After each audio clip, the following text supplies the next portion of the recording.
When most people think about locking in, they just think about taking a drink, going to the gym, waking up, and doing that consistently for a long enough period of time to see results. But when it really comes to locking in requires something a little bit more to keep up with the consistency, since the human brain in itself is not used to repetitive action over and over and over and over again, as well as analyzing its results and still being detached from immediate gratification. So there are two ways to actually help with that.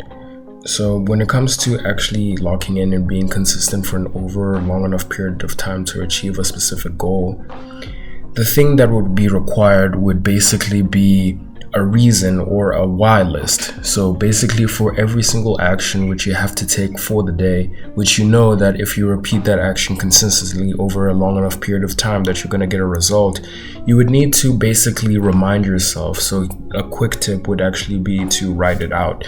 So write out like all the benefits of doing this specific action, as well as write down any negatives that could happen by not taking this specific action. And by having these two types of lists, you can actually converse with yourself or journal with yourself to actually figure out what it is that you're missing out by just not doing it. It would actually be very important to actually write it out.